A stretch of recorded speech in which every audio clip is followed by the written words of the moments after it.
Yes, ready, start. An integrated national education program, the Sarv Shiksha Abhiyan, has been launched for universalizing elementary education and a national mission constituted with the Prime Minister as chairman.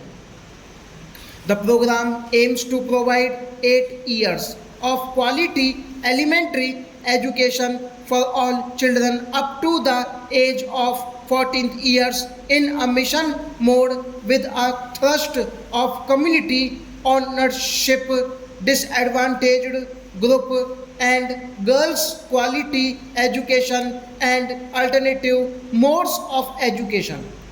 All existing schemes on elementary education will converge with this scheme after the ninth plan, and it will cover all districts in the country by March next year.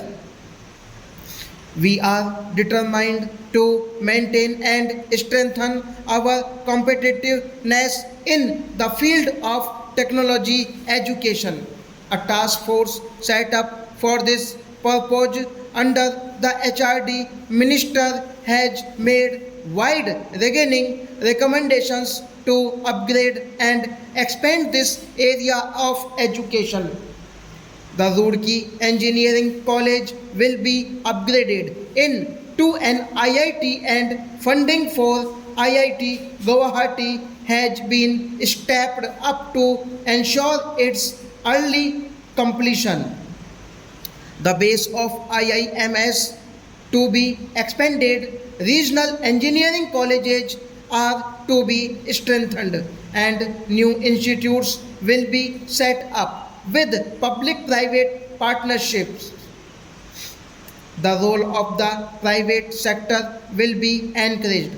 A new centrally sponsored scheme for computer literacy and studies in schools is being launched, and other initiatives planned for encouraging IT education from school college levels. Last year, I announced the availability of 100% deduction from income tax of payments mode to institutions for vocational education and training by the private sector set up in rural areas and small towns. I propose to make the same deduction available for payments to engineering institutions also. Mr. Speaker, sir, I have personally experienced poverty and faced problems in pursuing higher studies. I therefore feel that no deserving student in the country should be deprived of higher and technical education for want of finances. I am glad that the Indian Banks Association has formulated a new comprehensive educational loan scheme which will cover all courses in schools and colleges in India and abroad.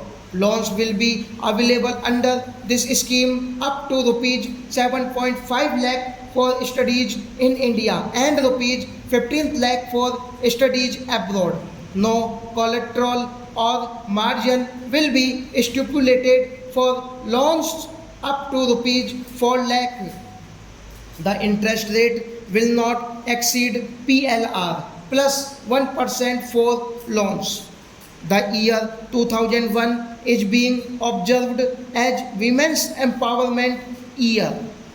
My colleague, the Deputy Chairman of the Planning Commission, is heading a task force to review the programs for women. Meanwhile, I propose to strengthen the Rashtriya Mahila Kosh for providing macro credit to poor SLA women through NGOs. Launch an integrated scheme for women's empowerment in 650 blocks through women's self-help groups. start a new scheme for women in difficult circumstances like widows of Vrindavan, Kashi and other places, destitute women and other disadvantaged women groups in keeping with government's commitment to improve the welfare of the scheduled tribes.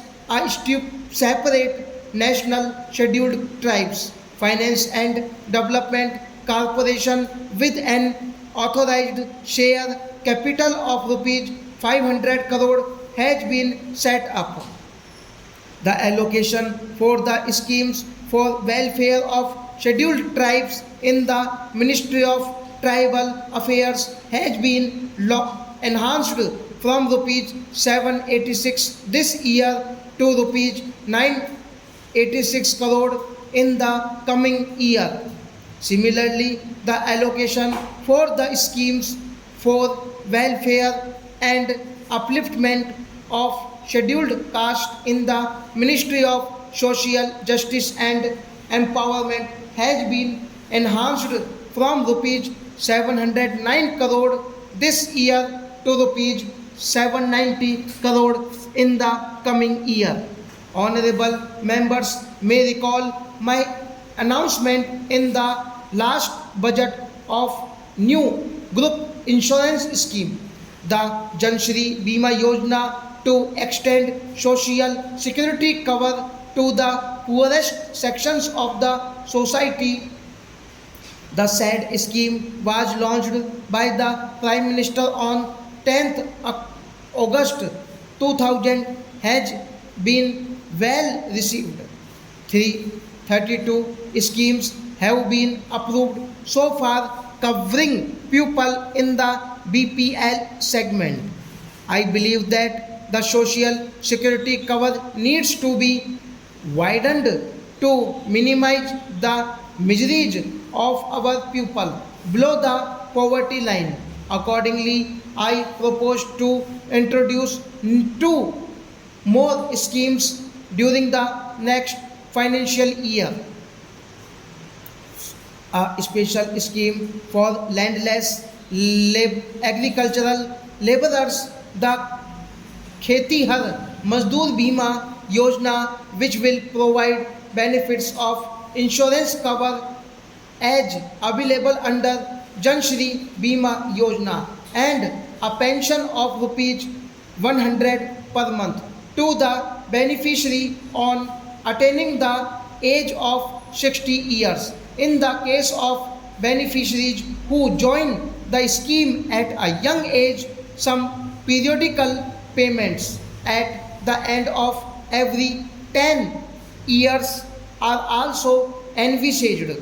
The beneficiaries will be required to make a small contribution towards the premium. A Shiksha Sahyog Yojana to provide an education allowance of rupees 100 per month to the children of parents living below the poverty line to meet the expenses of education during their studies from 9th to 12th standard. Now stop.